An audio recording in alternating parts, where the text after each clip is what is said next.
புகழுக்குரிய தூய்மை மிகு நற்கருணைக்கு எல்லா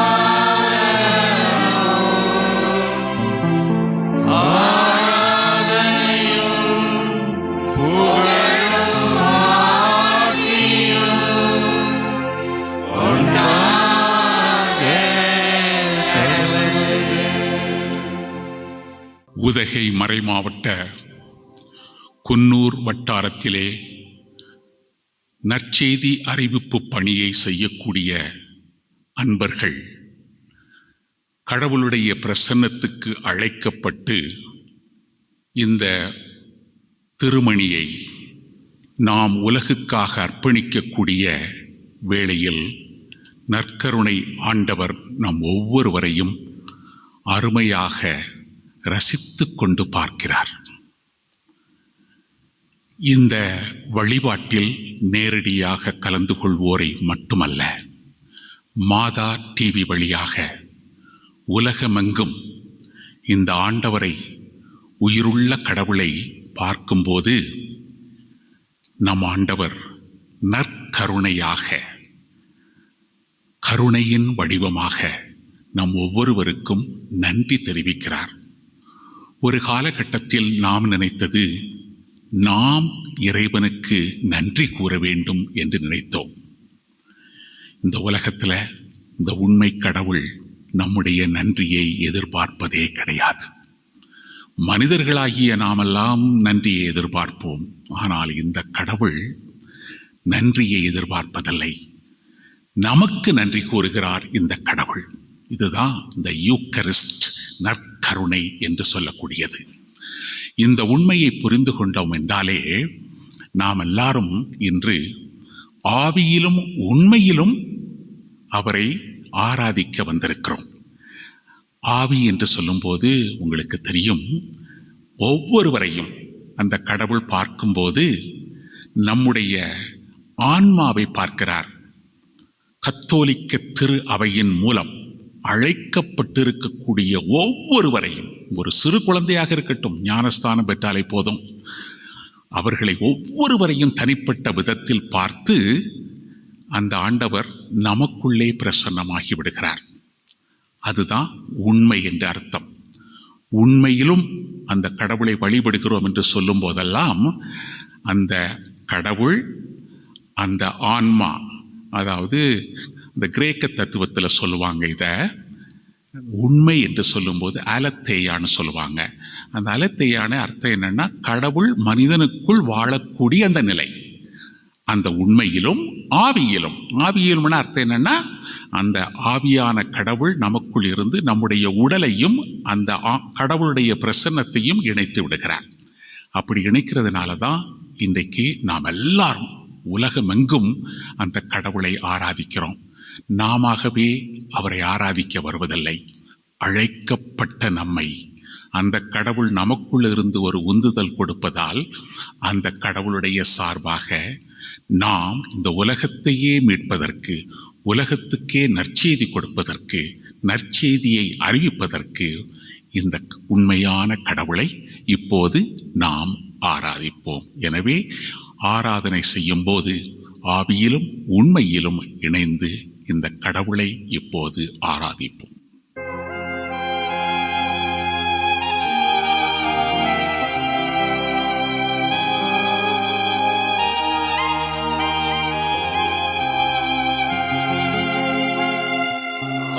ஆராதிக்கின்றோம்.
அல்லேலூயா கீதம் பாடி ஆராதிப்போமே.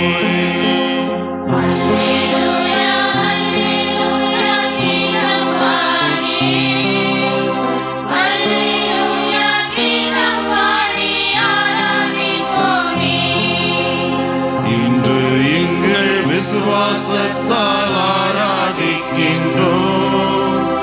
அன்று உம்மை நேரில் கண்டு ஆராதிப்போமே.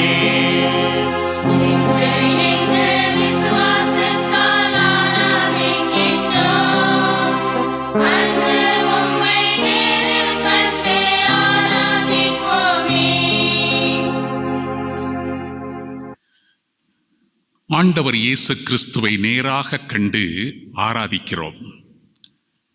இந்த ஆண்டவர் இயேசு ஆராதனையை விரும்புகிறாரா? நீங்கள் வந்து என்னை ஆராதனை செய்ய வேண்டும் என்று விரும்புகிறாரா? அல்லது கேட்டுக்கொண்டாரா? அல்லது நீங்கள் வந்து என்னுடைய மகிமையை, புகழை பாட வேண்டும் என்று கேட்டாரா? நிச்சயம் கிடையாது.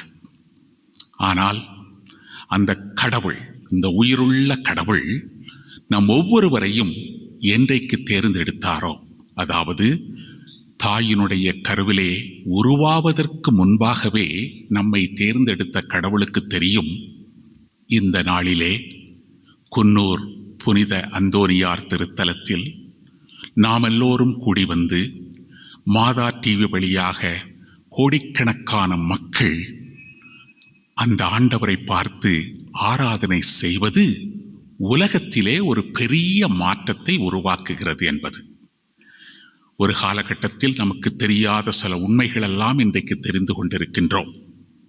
அதாவது நாம் இந்த நற்கருணை ஆண்டவருக்கு முன்பு வந்து நாம் தலை வணங்கும் போது, அந்த தலை வணங்குவதால் இந்த பிரெயின் வேவ்ஸ் என்று ஆங்கிலத்தில் சொல்வாங்க, அந்த உண்மையான கடவுளை ஆராதிக்கும் போது அந்த மூளையினுடைய அருமையான சக்தி உலகமெங்கும் சென்று அடைகிறது. எனவே இந்த நற்கருணை ஆண்டவரை பார்க்கக்கூடிய, ஆராதிக்கக்கூடிய, புகழக்கூடிய நாம் ஒவ்வொருவரும் நம்முடைய வாழ்க்கையில் நம்முடைய பெருமையை சரியாக புரிந்து கொள்ள வேண்டும். அருமையான ஒரு பெருமையை நம் ஆண்டவர், ஒரே கடவுள், இந்த உலகத்தையே அருமையாக வழிநடத்தக்கூடிய இந்த ஆண்டவர் அருமையாக தெரிந்து வைத்திருக்கிறார். அதனால தான் தாயினுடைய கருவில் இருப்பதற்கு முன்பாகவே நம்மை அறிந்த கடவுள். எனவே இன்று நாம் இந்த கடவுளை இந்த நேரத்தில் வழிபடும் போது நிச்சயம் அந்த கடவுளுடைய திருவுளத்தை நிறைவேற்றுகிறோம் என்ற உணர்வோடு நாம் நம் நற்கருணை ஆண்டவரை பாடுவோமா?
ஆண்டவராகிய இயேசுவே, நீர் எங்கள் ஒவ்வொருவரையும் மயக்கிவிட்டீர்.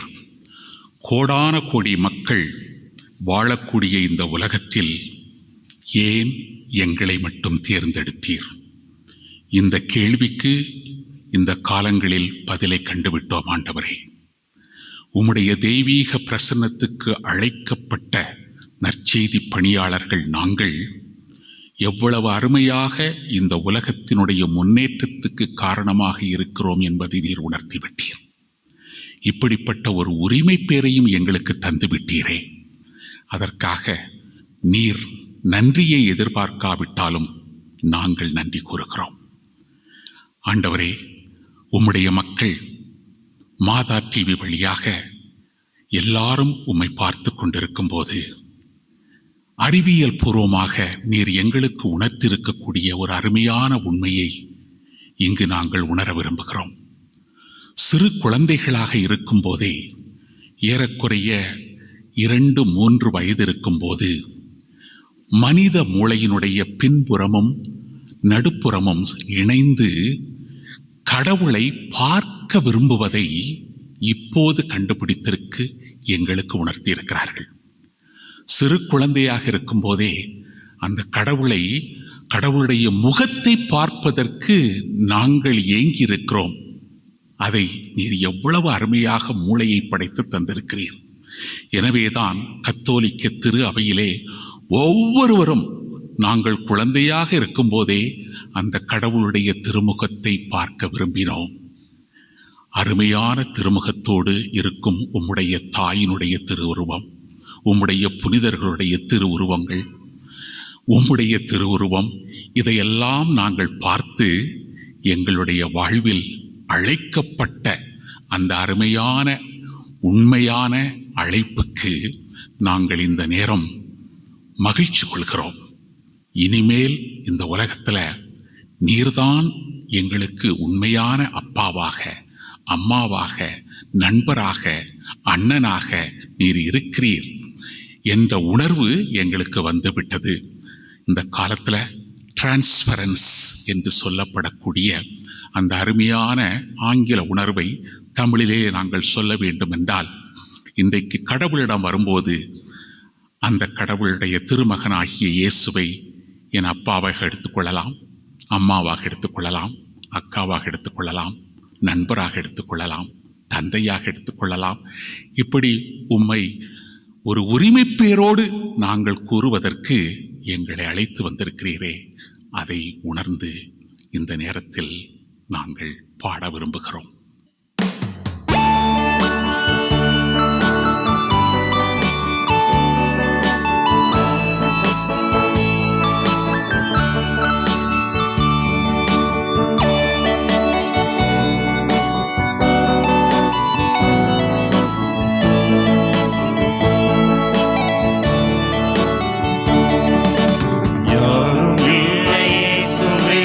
யாரும் இல்லை இயேசுவே, உம்மை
அன்புக்குரியவர்களே, ஆண்டவர் நம் ஒவ்வொருவரையும் அழைத்து இந்த அருமையான உரிமை பேட்டை தந்ததுனால நம்முடைய வாழ்க்கையில, தனிப்பட்ட வாழ்க்கையில, நம்முடைய குடும்பத்துல அம்மாவை அதிகமாக நேசிப்போம் அல்லது அப்பாவை அதிகமாக நேசிப்போம், அண்ணனை அல்லது அக்காவை, தங்கச்சியை, தம்பியை என்றெல்லாம் நம்முடைய வாழ்க்கையில தனிப்பட்ட அனுபவங்கள் உண்டு. அந்த அனுபவத்தை தான் இன்றைக்கு மனித மூளையானது இந்த ஆண்டவருக்கு இணைத்து செயல்படுகிறது. இதை அறிவியல் பூர்வமாக கண்டுபிடித்திருக்கிறார்கள். நம் ஆண்டவர் இயேசு கிறிஸ்துவிடம் வரும்போதெல்லாம் உண்மையிலேயே நம்முடைய அம்மா நமக்கு ரொம்ப பாசத்தை பொழிந்திருந்தாங்கன்னா அந்த ஆண்டவர் இயேசு கிறிஸ்துவை அம்மாவாக பார்த்து அந்த அம்மாவிடம் பேசுவதைப் போல நம்ம பேச முடியும். எனவே ஒரு சில நிமிடங்கள் மௌனமாக நாம் எந்த உறவிலே இந்த ஆண்டவரை இப்போது சந்தித்து பேசப் போகிறோம் என்பதை ஒரு சிறிய மெடிடேஷன் சொல்லுவாங்க இல்லையா, அந்த மெடிடேஷன் செய்யக்கூடிய ஒரு நிலைக்கு வருவோம். மௌனமாக இப்போது ஆண்டவரை அருமையாக பாருங்கள்.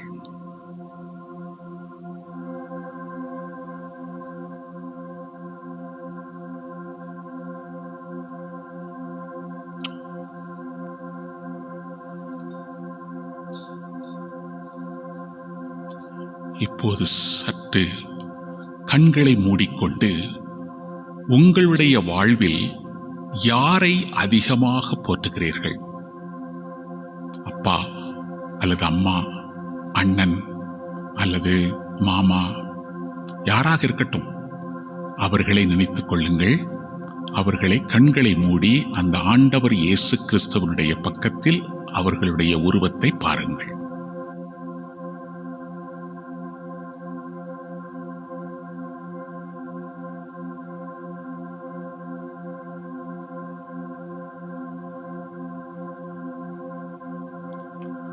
ஆண்டவர் இயேசு நம் ஒவ்வொருவரையும் பார்த்து இந்த உரிமை பேற்றோடு நாம் அவரிடம் பேசுவதை அருமையாக கணிக்கிறார்.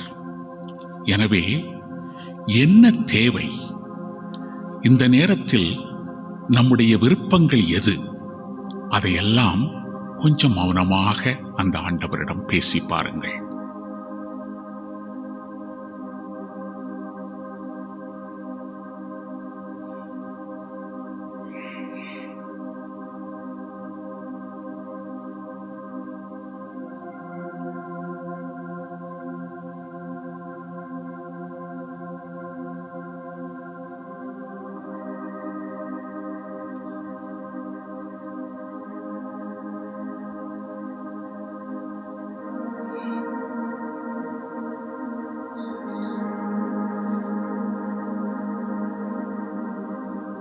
ஆண்டவராகிய இயேசு நம் ஒவ்வொருவரையும் பார்த்து நம்மை பாராட்டுகிறார். பெருமையோடு நம்மை பார்க்கிறார். நாம் செய்த குறைகளையோ குற்றங்களையோ பார்க்கக்கூடிய கடவுள் நம் ஆண்டவர் இயேசு அல்ல. இந்த உலகத்தில் நம்முடைய குறைகளை, குற்றங்களை, பாவங்களை பொருள்படுத்தாத ஒரே கடவுள் ஆண்டவர் இயேசு கிறிஸ்து. மனித வாழ்க்கையிலே நாம் மற்றவர்கள் செய்த குறைகளை, பாவங்களை எல்லாம் பெரிதுபடுத்திக் கொண்டிருப்போம். அது மனிதர்களுடைய இயல்பு. ஆனால் கடவுள் நன்மைக்குரிய கடவுள். அந்த கடவுளிடம் எந்த தீய உணர்வுகளும் இல்லை. நம்முடைய குற்றங்களையோ குறைகளையோ பார்க்கக்கூடிய கடவுளாக நம்மிடம் இல்லை. எனவே நம் ஆண்டவர் இந்த நேரத்திலே நாம் செய்த இந்த மௌனமான அருமையான தியானத்தை ஏற்றுக்கொண்டு நம் ஒவ்வொருவரையும் பார்க்கிறார். அப்படி பார்க்கும்போது நம்மை பற்றி பெருமை கொள்கிறார். இந்த பெருமையை நாம் ஒவ்வொருவரும் உணர வேண்டும்.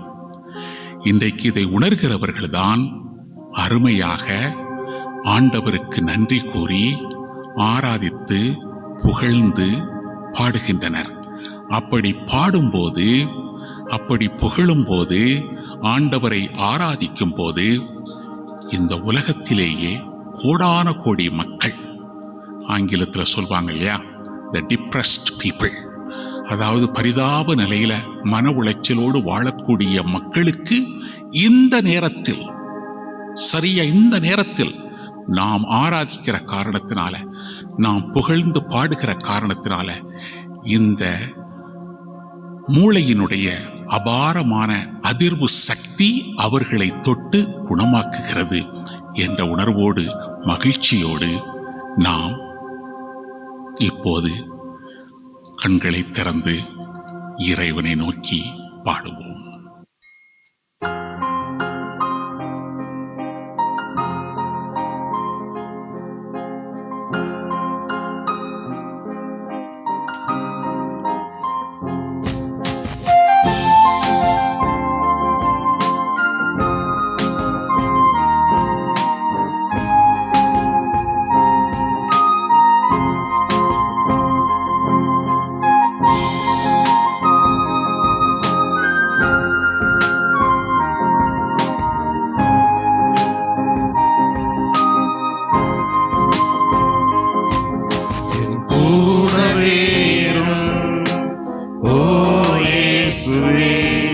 நீர் இல்லாமல் நான் வாழ முடியாது. என் பக்கத்திலே இரும் ஓ இயேசுவே, நீர் இல்லாமல் நான் வாழ முடியாது.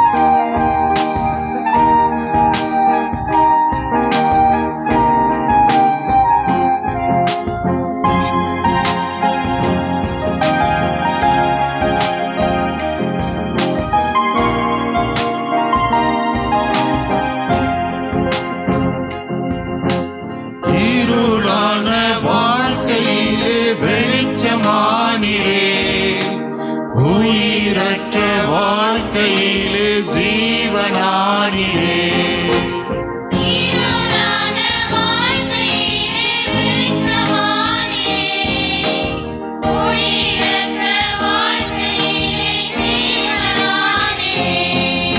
என் வெளிச்சமும் நீரே, என் ஜீவனும் நீரே, எனக்கெல்லாமே நீங்க தானப்பா.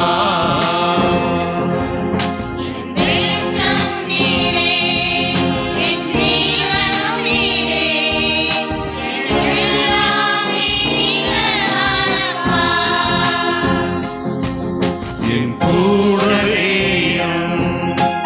ஓ இயேசுவே, நீர் இல்லாமல் நான் வாழ முடியாது. என் பக்கத்திலே ஓ இயேசுவே, நீர் இல்லாமல் நான் வாழ முடியாது.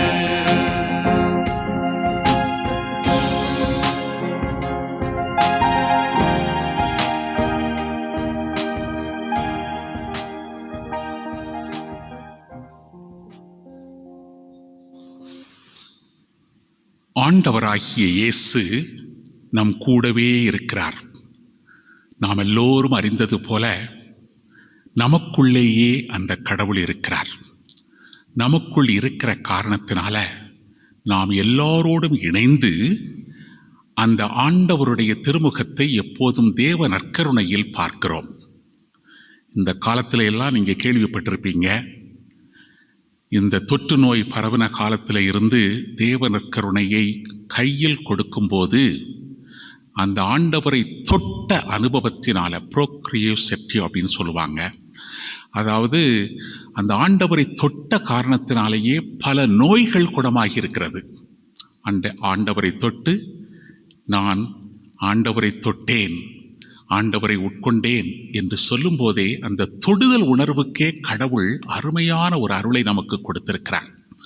இந்த ப்ரோப்ரியோசெப்டிவ் என்ற ஒரு அறிவியல் பூர்வமான ஒரு உண்மை இன்றைக்கு நம்ம நிறைய பேருக்கு தெரிய வந்துருச்சு. அதாவது அந்த கடவுளை தொடுவதற்கு கூட நமக்கு உரிமை பேர் இருக்குது. ஒரு காலகட்டத்தில் வாடிக்கையாக தேவனர் கருணையை உட்கொண்டோம். ஆனால் இன்றைக்கு தெரிகிறது, அந்த ஆண்டவரை கூட தொடுவதற்கு எனக்கு இந்த உலகத்திலேயே ஒரு வாய்ப்பு கிடைத்து விட்டதே என்பதுதான். இதனால தான் இந்த உரிமை பேரை பற்றி அருமையாக 2000 ஆண்டு காலமாகவே ஒவ்வொரு புனிதருடைய வாழ்க்கையில் நிறைய விஷயங்களை கற்றுக்கொண்டாங்க. குறிப்பாக பவுலடியார் தொடக்க நிலையில் நீங்கள் பார்த்தீங்கன்னா அருமையாக இந்த உரிமை பேரை பற்றி சொல்லுவார். பவுலர் அடியார் குறிப்பாக நீங்கள் ரோமியருக்கு எழுதிய நிருபத்தில் வாசித்தீங்கன்னா, அதே போல் முதல் கொரிந்தியர் அல்லது எபேசியர், இன்றைக்கு கூட பவுலடியார் சொன்ன அந்த வாசகத்தை வாசிக்க போகிறோம். அந்த வாசகத்தை கொஞ்சம் கேட்டு பாருங்க. 2000 ஆண்டுகளுக்கு முன்பாகவே எல்லாருமே அதை உணர்ந்துட்டாங்க. அந்த உரிமை பேரு, இந்த உரிமை பேரு கிடைச்சிடுச்சுன்னா இனி இந்த உலகத்தில் நமக்கு என்ன வந்தாலும் அதை பற்றி பயப்பட வேண்டிய தேவையில்லை. யார் நம்மை புறக்கணித்தாலும் கவலைப்பட வேண்டிய தேவையில்லை. உரிமை பேரு நமக்குன்னு ஒரு பெரிய ஒரு அருமையான நிலை வாழ்வையே தந்து விட்டது என்ற ஒரு உணர்வு எல்லாருக்கும் இப்போ வந்துருச்சு. எனவே அன்புக்குரியவர்களே, இந்த நேரத்தில் பவுல் அடியார் கூறக்கூடிய அந்த வாசகத்தை நாம் கேட்போமா? எபேசியருக்கு எழுதிய திருமுகம் அதிகாரம் 2 இறை வார்த்தைகள் 4 தொடங்கி 8 முடிய.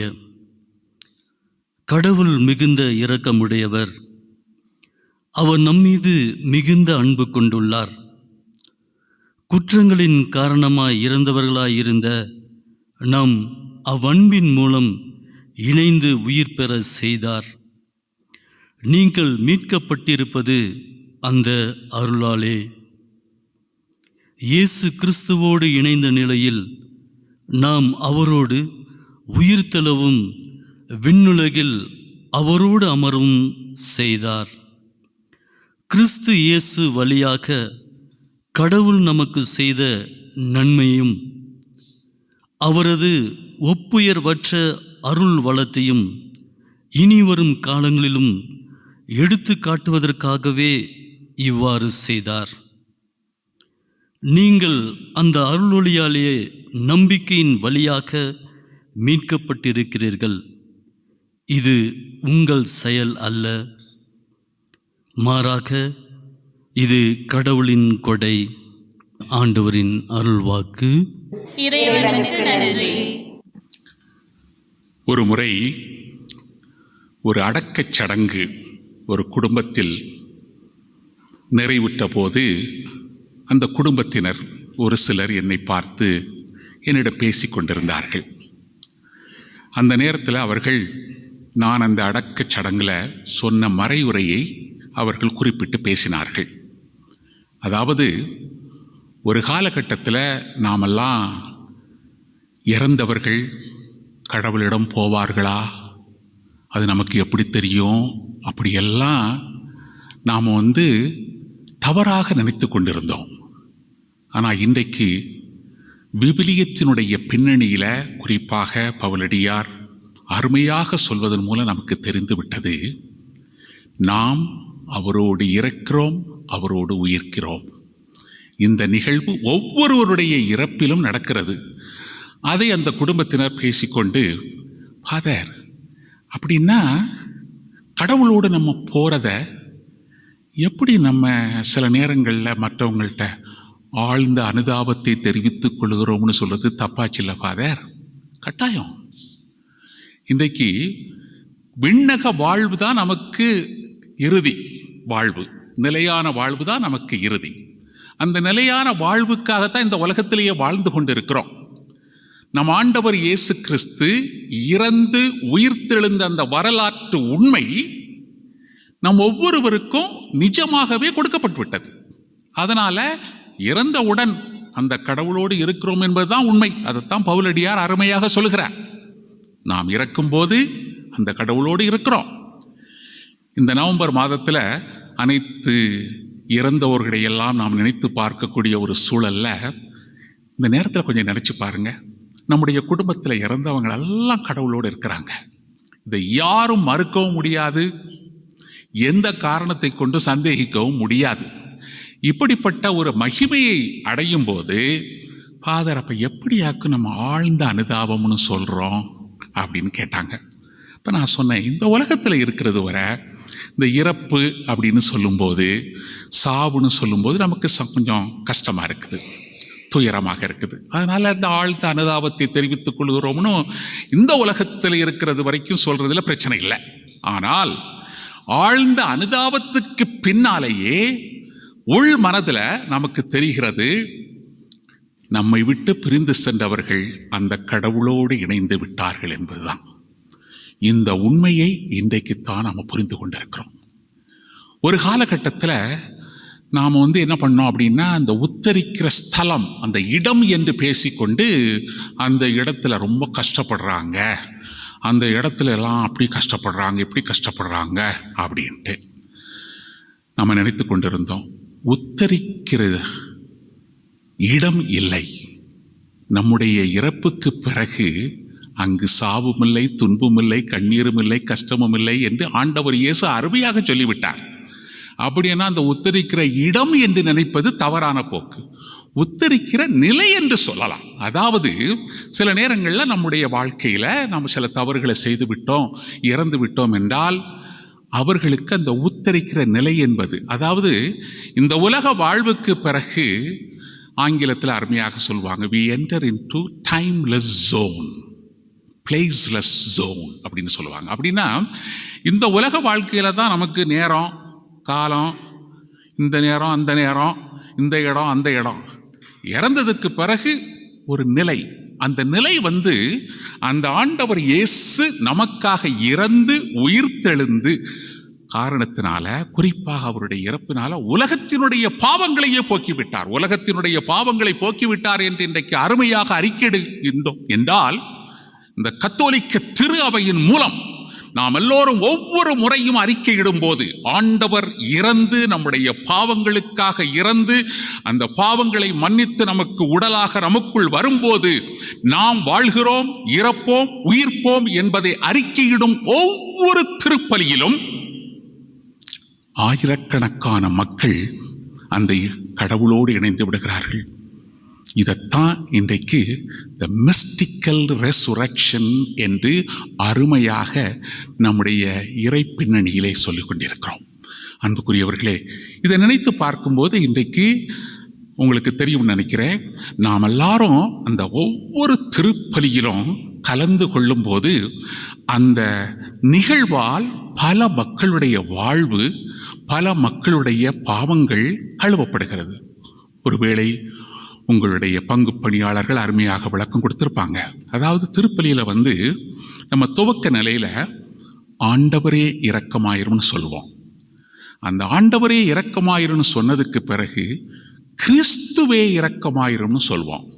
ஏன் சொல்றோம்? அதாவது என்னை தாயினுடைய கருவிலே நான் உருவாகுவதற்கு முன்பாகவே அழைத்த கடவுள் என் ஆண்டவர் இன்றைக்கு எனக்குள்ளே இருக்கிறார். ஆனால் எனக்குள் மட்டுமல்ல, இந்த ஆண்டவர் உலகத்துக்கே மீட்பர் கிறிஸ்துவாக இருக்கிறார்.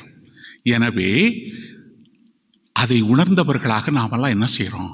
ஆண்டவரே என் பாவங்களை போக்கியறலும், இரக்கமாயிரும்.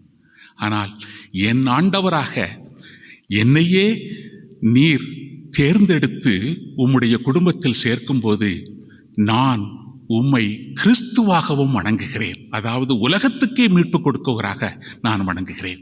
எனவே இந்த உலக மக்கள் எல்லாருடைய பாவங்களும் கழுவப்படுகிறது. எனவே அந்த கடவுளுடைய மக்களாகத்தான் உலகத்தினுடைய எல்லா மக்களும் இருக்கிறார்கள் என்பது நமக்கு புரிய வருகிறது. ஆக கிறிஸ்துவே இரக்கமாயிரும்னு சொல்லும்போது எல்லா மக்களுடைய பாவங்களும் போக்கப்படுகிறது.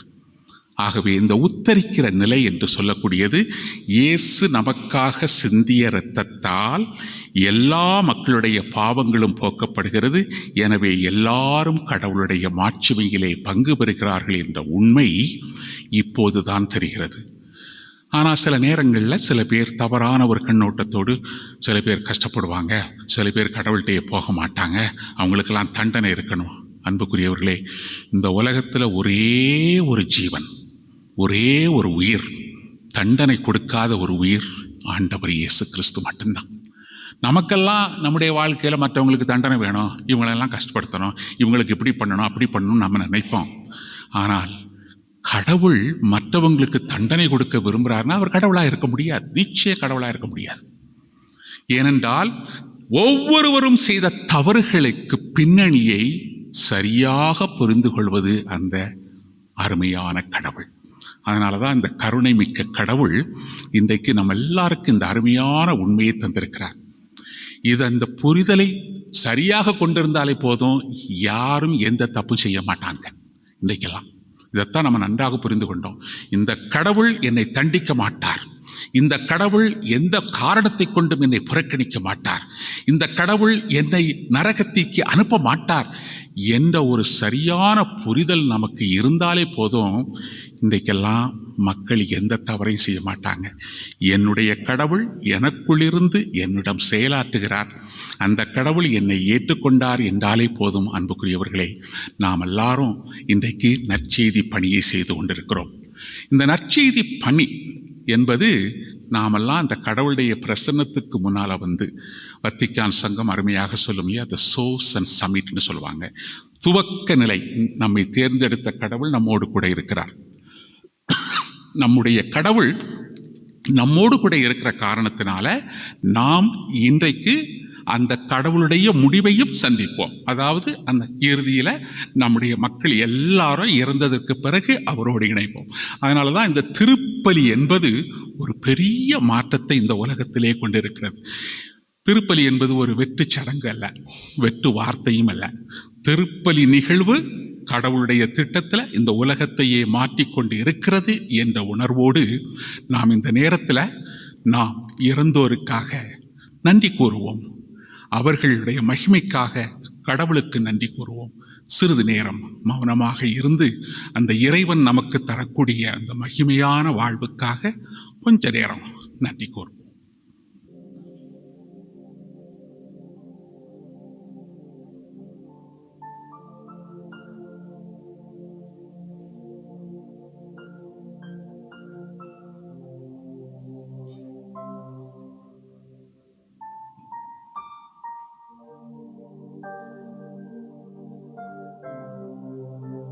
நன்றி கூறிய நாம் இப்போது உலகத்துக்காக, உலக மக்களுக்காக நாம் நன்றி கூற வேண்டும். உங்களுக்கு தெரியும், இந்த உலகத்தில் கடவுள் மட்டும் நன்றியை எதிர்பார்க்க மாட்டார். சில நேரங்களில் நம்மளாம் நினைக்கிறோம் நன்றி சொல்லித்தான் ஆகணும்ட்டு. மனிதர்கள் எதிர்பார்ப்பாங்க. மனிதர்கள்லாம் சொல்லுவாங்க சில நேரங்களில், பார் இவ்வளோ செஞ்ச, ஒரு வார்த்தை கூட சொல்லாமல் போகிறான், தேங்க்ஸ்ன்னு கூட ஒரு வார்த்தை சொல்ல மாட்டேங்கிறான் அப்படின்ட்டு சொல்லுவாங்க. இது நம் மனித சம்பிரதாயம். ஆனால் அன்புக்குரியவர்களே, இந்த அருமையான கடவுள் நம்முடைய நன்றியை எதிர்பார்க்கவில்லை, நமக்கு நன்றி கூறுகிறார். இன்றைக்கெல்லாம் நாமெல்லாம் இந்த உலகத்துக்கு பொறுப்பேற்றவர்களாக இந்த உலகத்துக்காக ஜெபிக்கும் போது, நன்றி கூறி ஜெபிக்கும் போது பெரிய மாற்றம் நடைபெற்று கொண்டிருக்கிறது.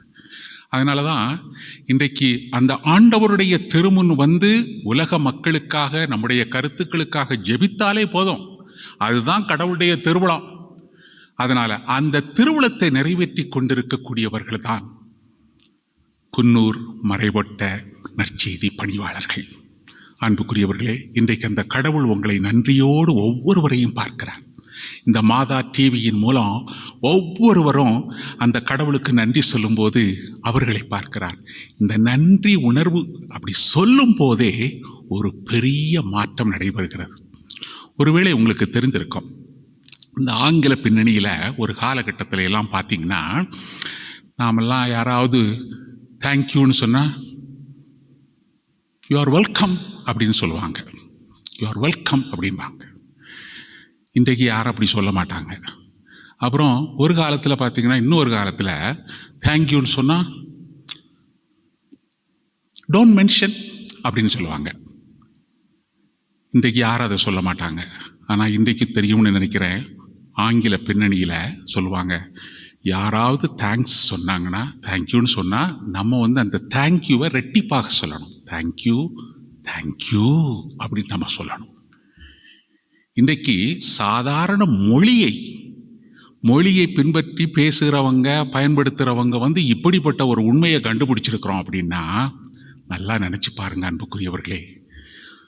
சமயத்தையும் காலத்தையும் நேரத்தையும் மொழியையும் சம்பிரதாயங்களையும் கடந்து நிற்கக்கூடிய இந்த ஆண்டவர் இயேசு கிறிஸ்து நாமெல்லாம் நன்றி சொல்லும்போது அந்த கடவுள் நம் ஒவ்வொருவரையும் பார்த்து தேங்க்யூ, நன்றி அப்படின்னு கடவுள் சொல்கிறார். அந்த நன்றி சொல்லும்போது என்ன நடக்குதுன்னா அதைத்தான் நம்ம புரிந்து கொள்ள வேண்டும். அந்த ஆண்டவரே எனக்கு நன்றி சொல்லும்போது அந்த நம்முடைய வாழ்க்கையில் நாமெல்லாம் செய்யக்கூடிய ஒவ்வொரு பணியும் அந்த கடவுளுடைய மகிமையை இந்த உலகத்துக்கு எல்லா திசைகளிலும் 8 திக்கும் எல்லா இடங்களுக்கும் சென்று அடைய வைக்கிறார். அந்த ஒரு உணர்வோடு தான் இன்றைக்கு குன்னூர் மறைவட்ட நற்செய்தி பணியாளர்களாக இருக்கக்கூடிய நீங்கள் முன்வந்து அந்த ஆண்டவருக்கு உலகத்தின் சார்பாக நன்றி கூறுமாறு ஆண்டவருடைய பிரசன்னத்திலே கேட்டுக்கொள்கிறேன். திரு அவைக்காய் நன்றி. தமக்கு ஏற்புடையோரை தம் ஆட்சியில் பங்கு பெற செய்தார். அருள் பாலிக்கும் நற்கருணை நாதரே, எம் திரு அவைக்கு நீர் செய்து வரும் நன்மையான செயல்களை உலகறிய செய்கிறோம். உமது திருப்பெயரை சொல்லி வழிபடுகின்றோம்.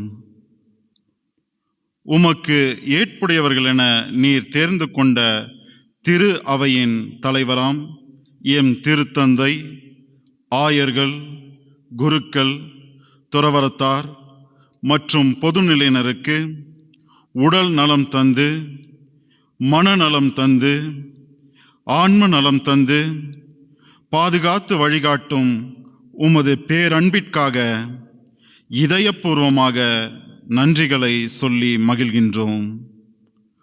உமக்கு ஏற்புடைய இவர்களை உமது மாட்சியில் பங்கு பெற செய்வீராக. ஆமீன். நற்செய்தி பணியாளர்கள் நன்றி. நாம் கடவுளிடமிருந்து உரிமை பேறு பெறுபவர்கள், கிறிஸ்துவின் பங்காளிகள். அருள் பாலிக்கும் நற்கருணை நாதரே, எம் உதகை மறை மாவட்டத்தின் குன்னூர் மறைவட்ட நற்செய்தி பணியாளர்களை உம் பிரசன்னத்துக்குள் முன் ஆராதனையோடும் நன்றி உணர்வோடும் ஒப்படைக்கின்றோம்.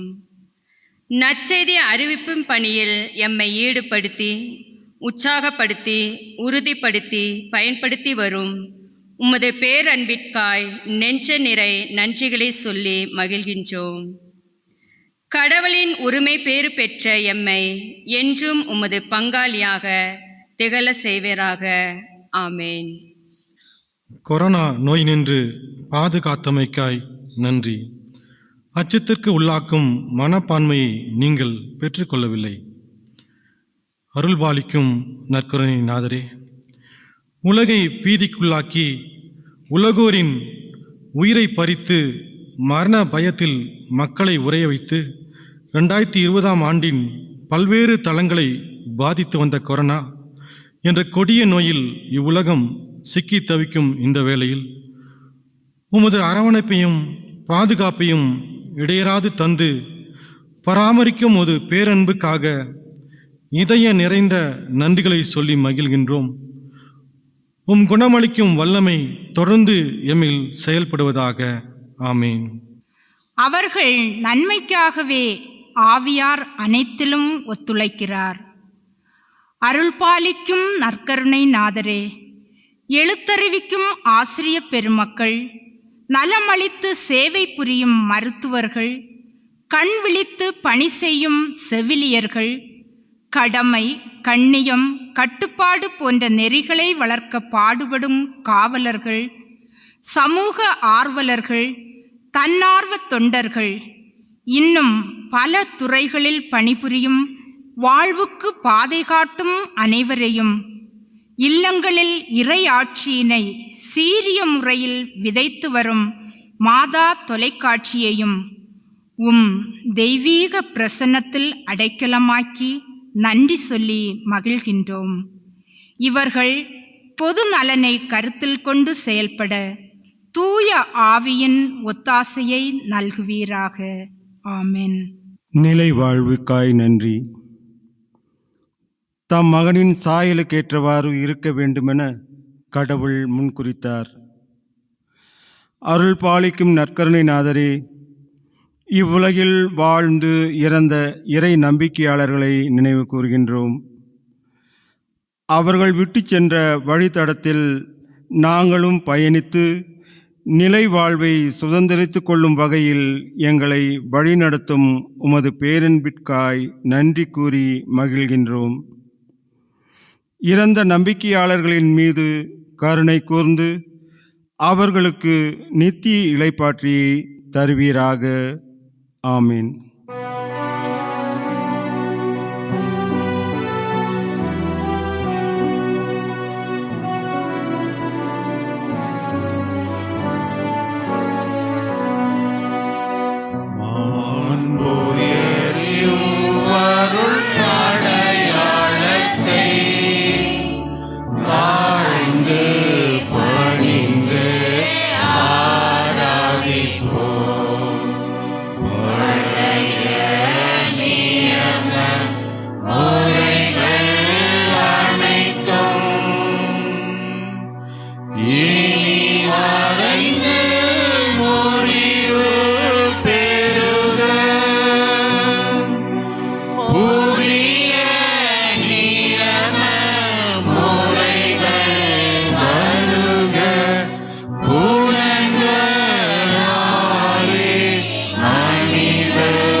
மன்றாடுவோமாக. இறைவா, இந்த வியப்புக்குரிய அருளடையாளத்திலே உம்முடைய பாடுகளின் நினைவை எங்களுக்கு விட்டு சென்றே உம் திருவுடல் திரு இரத்தமாகியவற்றின் தூய மறைப்பொருளை வணங்கும் நாங்கள் உமது மீட்பின் பயனை இடைவிடாமல் தூய்த்து உணர்ந்து மகிழ அருள்வீராக. தந்தையாகி இறைவனோடு தூய ஆவியாரின் ஒன்றிப்பில் இறைவனாய் என்றென்றும் வாழ்ந்து ஆட்சி செய்கின்ற உம்மை மன்றாடுகின்றோம்.